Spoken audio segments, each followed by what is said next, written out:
Hello everyone, this is Defense Politics Asia. Welcome to the 5th March summary, which is day 9. I'm actually losing track of which day it is. So I think it's day 9 or day 10. Day 10. So doesn't matter, this 9 or 10. So the summary, if you have actually watched the quick updates, that pretty much spells everything, because I think due to some of the ceasefires, and then also of course because of the most of the battle in the north are all sieges. We only have some changes that is on the ground in the Donbass region mostly, and I'm just going to cover this. So let's go from the Crimean front. We have a confirmation that the Russian forces have taken a Halisisnove as well as a Beshtenka. And also this one is more later. I just updated this one just now, maybe an hour or two ago. And I believe if you are following the conflict, and if you do continue to listen to Russian sources, the Russians actually discover a lot of ammunition as well as vehicles left behind in Kherson. So Kherson city is here, but this area is also Kherson, and there's this military base over here. The Russians reported that they actually found like 4 million kg worth of ammunition of all types. The only one they did not find is a javelin. Otherwise, they actually found all sort of different ammunition that is actually left behind, as well as a huge number of vehicles, including BMP tanks, trucks, and armored cars, and all this. It's like basically a free gift to the Russians to continue the conflict somehow. The fleet is still the last known is still off Odessa, but I think they are no longer there. So this is the main thing. Because previously for Bashtenka they just bashed through, so maybe that's why they want to, like, now they actually kind of captured it. There is no known fighting for Mykolaiv from what I know, and so everything else here pretty much either low intensity, or nothing happening, or nothing big is happening. There are some fake news regarding Anahoda was taken back. The nuclear power station is taken back by the Ukrainians. If you read that, that's fake news. It's not possible. If you just look at this map, how is the Ukrainian forces going to take back the nuclear power plant? It's impossible unless there is a major fight. And given that the Russian forces has already entered the city, there is no way they could have taken the nuclear power plant without a big fight with the Russians. And to the Russians, this is one of the high priority targets that they need to secure. And I previously I wasn't really sure exactly why. I was thinking maybe they were worried about the Ukrainians may sabotage the nuclear power plant, or maybe by securing the nuclear power plant, the Russians then can feel safe enough to actually continue the war throughout the rest of Ukraine. But what I learned earlier today, like a few hours ago, I was reading. There was some the Russian side was talking about how Ukraine under Zelensky, he just before the war, at the Munich security conference, he mentioned regarding nuclear, or suggest that because they signed an agreement and to give up all the nuclear weapon in exchange for security. So, and that was under the circumstances, and he was like passively threatening NATO and the Western powers that if you are not going to protect us, then when they when you don't not going to protect us, when we thought that the agreement was more important than it's more believable, like if we give up nuclear weapon, you all will protect us. And then and we believe that, and if you're going to choose to show us that it is not the case, and that the NATO or Western power protection is actually not there, then they will have to think of an alternative. And of course, that would passively suggest that they actually will go back to becoming a nuclear power. That means to try to develop nuclear weapon again. And then that was the kind of a narrative or propaganda from the Russian side over the past 24 hours. They were talking about this, and I think that makes quite a bit of sense, because towards the Ukrainians, if they cannot trust the NATO to protect them, and is shown that the NATO or the Western powers will not protect Ukraine, then the only logical step is actually to develop nuclear weapon to kind of protect themselves, just like what North Korea did. And Putin actually made a statement saying that no, this is not just talk, that the Ukrainians are actually seriously considering this, and then they are actually not so far away from actually getting a nuclear weapon, because they used to have nuclear weapon and they have nuclear technology all throughout from the Soviet era. So for them to get a nuclear weapon is actually not that far away for them. So they have the technology, the means, even the delivery platforms like the bombers and everything. So then they have nuclear power plants, and then this is also part of the reason why the nuclear power plant seems to be a major target by the Russians. So that's the reason why there is this talk of demilitarization, because if Ukraine was serious about getting nuclear weapon, just like what North Korea did, then what Russia is doing is technically makes sense, that they want to demilitarize Ukraine because they are now a threat to the security of Russia. So in order to stop this administration and this desire to get nuclear weapon, and to make their military become somewhat of a regional threat to Russia, at least, Russia decided to take out Ukraine militarily, and also as well as they're gonna they are targeting all the nuclear power plants, because they are trying to find evidence. So that's why they were targeting Nohoda specifically, and they will also have talking about the other nuclear power plant that is around here. I lost track of it again, and forget it. It's around here. They will say that it was actually the near Vosnescent, but actually it's somewhere further up, and I have lost track. Not sure. Yeah, it's actually not here. Actually, it's around here, somewhere in the north. So that was another target, but the Russians doesn't seem to be able to get there yet. Seems to be a bit far for them, and there are Ukrainian forces actually around here. And there's actually a very huge military base from my memory. Yeah, you see, there's a massive military base here. Of course, this is going to be all in shambles by now. So this is actually a major city for Ukraine, so it's not so easy for the Russians to actually take it. So, but that's a possible. But I said this pursuit of a nuclear weapon by Ukraine is a serious concern to Russia. I'm not saying that the Ukraine do not have the right to get it. It's just like they have perfect rights to actually join NATO. But of course, that's if you don't need to care about how your neighbors feel. So that's unfortunately the case for geopolitics. If you want to do whatever you want, then of course you have to pay for it.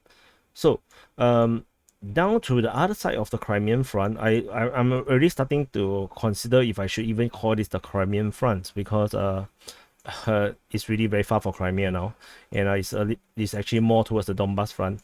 I may start calling all the movement, all the movement and military maneuvers and progress from this side as part of the Donbas front now, because the Donbas side is really widening. Or I could also start calling the lower side the Donetsk front, and then the Luhansk front. I haven't decided if I want to do that. Anyway, because of the limitation, or I'm just lazy to actually cut this out. So tentatively, this is still Crimean front. This is still Donbas front. Just bear with it. But if you're following me, you know what I'm talking about. So yesterday there's a huge progress. If you saw the quick update, then it's not news to you that the Russian forces from the Crimean side actually captured Malotopmashka, Novokhalivka, Marfopil, Malinivka, Remivka, Volodiny, and Olinsky. I know you don't know all these places, neither do I, and I just need to read them out. Just feel like I'm reporting, and so they actually have this hook, all the way up here, and they actually captured two villages or towns, parallel to each other. So it is quite clear that there might be a Ukrainian line here. And this is the rear side of probably the rear side of the Eastern Front on the southern side for the Ukrainian forces. If you want to know, this is what happened like 24 hours later. But I'm not going to cover that since this is the summary for the 5th of March. So, and then on this side, on the Donetsk side, the Russians actually move, how to say, they consolidated these two towns, and then they also move northward from the line that they actually broke here. They actually move northward, pushing back the Ukrainian defense, and this advance is actually 7 kilometers deep, which means that whoever is actually defending this front, they wouldn't have time to actually to prepare another defense line. Is technically not possible because 7 kilometers is actually quite far, especially if you are moving on foot for most cases. And then if you're going to prepare a defensive position, you need to dig trenches, you need to prepare sandbags, build pillbox. I think this is not very plausible. Even digging holes might take you too much energy and time. And given that you are on the run, you are getting routed, this is actually looking really bad. So I actually updated and say that the southeastern front, the southeastern line of the Ukrainian East Army, I'm now starting to call this the East Army. They are actually on the verge of collapse. They haven't collapsed yet, but they are on the verge because this is not tenable. If there's any forces here, they would be retreating, through this gap. If they know that the Russian forces actually, flanking them on the west, and then they will be encircled if they do not leave. So they would be retreating this way up, and then as well as the forces here is actually being routed, they will also go up. The logical line of defense next will be actually along this main road. So all these towns and villages and small cities, all the way to the Novotrisky, which is currently being held, I think. This line would have to hold. So this will be the new defense line. Any forces that around here, they will continue to retreat to this line, and then this hook will no longer work because this flanking movement. Because if there's no more enemy here, then this flanking movement will be not useful. Then I believe that the Russians will actually do another flanking behind this main road, and to cut them off again, to push them all the way back to this line. So at the moment, of course, this is still playing out.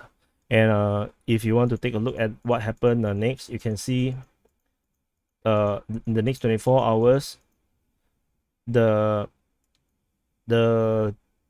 Crimean force actually penetrates much further here, trying to cut off the retreat, whereas the main attack here kind of like grind to a slower pace.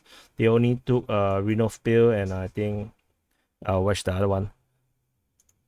And this very tiny village of Perinove, it doesn't even appear unless you go deep enough.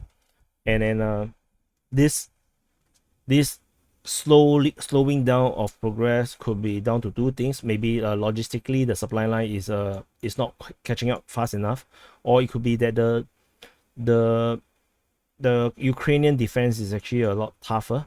There's actually one more. So there is actually two villages being taken. There's actually a third one, but I cannot find this village or town.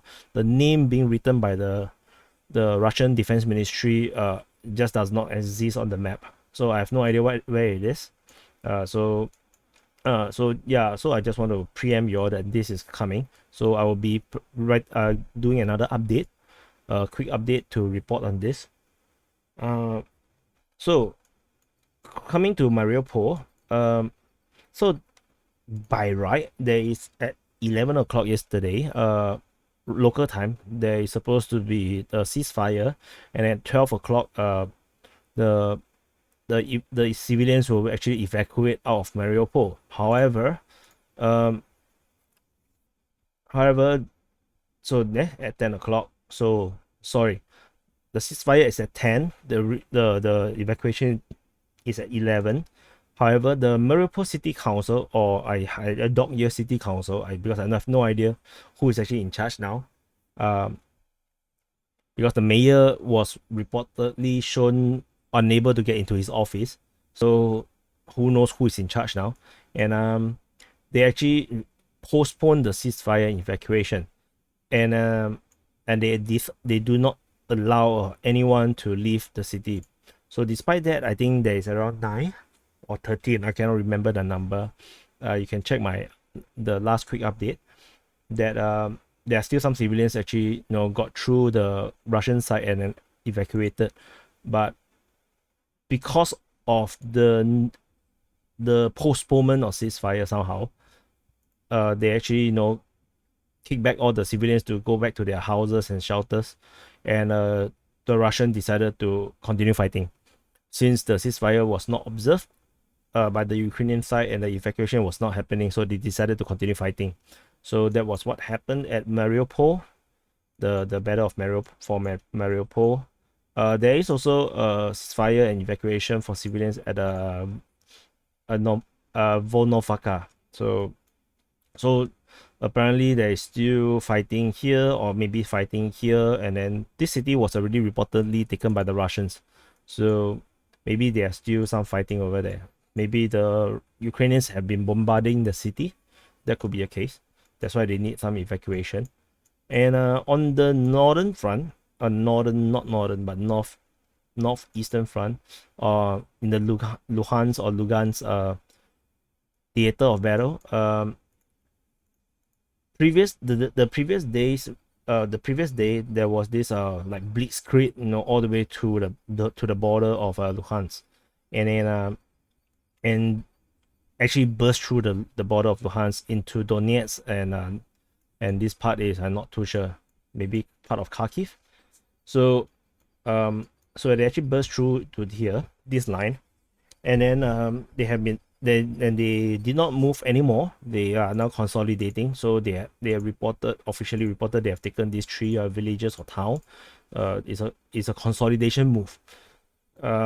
So if you want to know to the consolidation continues into the next day, and the rest, there was nothing much. Kharkiv is still fighting, no news there. Izium, the battle for Izium has started, and the fighting for Irpin still continues. Chernihiv is still getting sieged. No news on this side, and Konotop, no idea whether are they getting bombarded after they rejected the terms of surrender. And Sumi also no news. Maybe they are all taken, maybe they are not. To be honest, they are really strategically not important now. So anyway, otherwise you can see this pincer movement closing in. I'm not too sure what's the movement here. Maybe I should check this later and maybe update and see whether is there a closing of this pincer movement from two sides, as well as any other news from Izium. So I believe in the update I also talk about how they might be linked up. Maybe that's from yesterday's summary, but this is something to look forward or look at. Whether they will penetrate this forest area to do this encirclement, or they will actually focus more towards Sloviansk and Kramatorsk. or actually it will focus on Severodonetsk.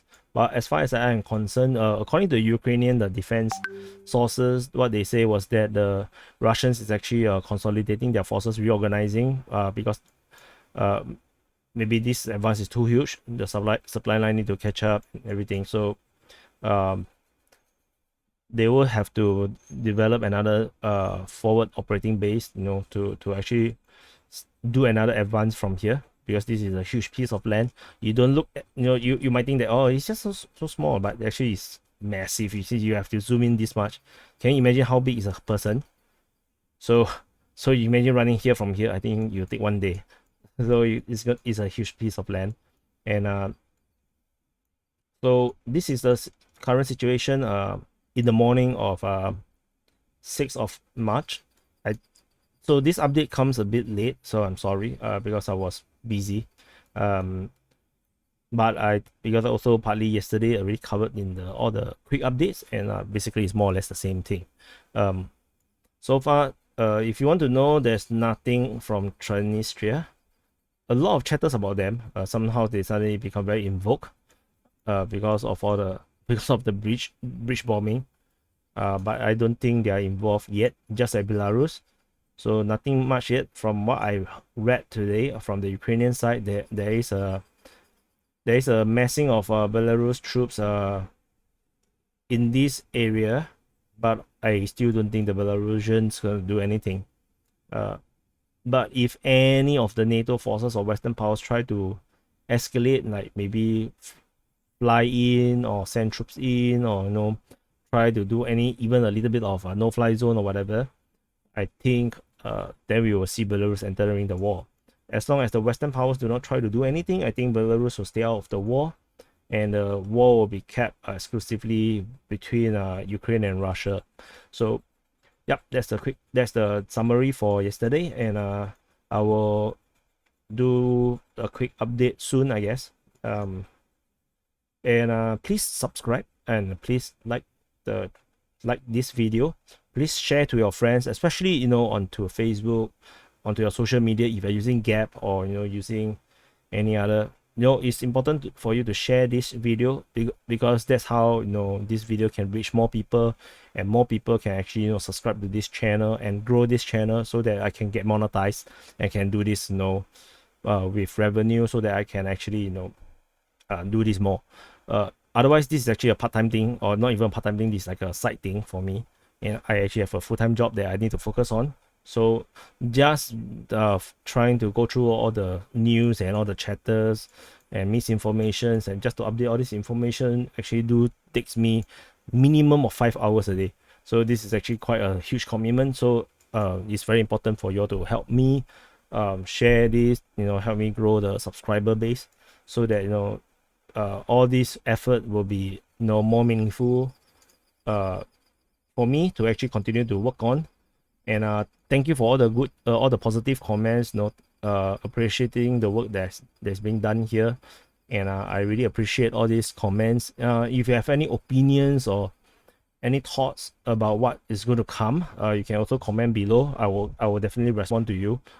And also that will also give me some ideas, that maybe I'm not thinking about, that could happen, looking forward. And then maybe there are some towns or villages or cities that I need to keep a lookout for, and so that would also help me in that sense. What else? Okay, and also, if you not just you can also follow me, not just on YouTube, but you can follow me on Twitter as well.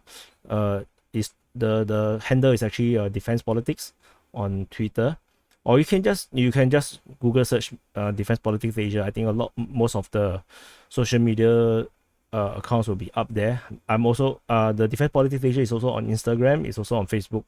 We have a Facebook page. We also have Facebook groups that is connected or related to Defense Politics Asia. You can also check it out. If you're not sure, you can actually PM me on Twitter or on Facebook or whatever. I will definitely reply and let you know what are those groups. Tentatively, this is all. I don't think I can update any more social media than this few. That's too much already. In fact, Instagram is actually a big pain in the ass, because they must have a photo or what. So anyway, Um, if you want to read the latest news that is from our end, you can go to defensepoliticsasia.com/Ukraine for the Ukraine stuff update. But I think you will actually get more information on the YouTube because talking is faster than writing. So yeah, so you can, the best is actually subscribe, and then I'll see you in the next update.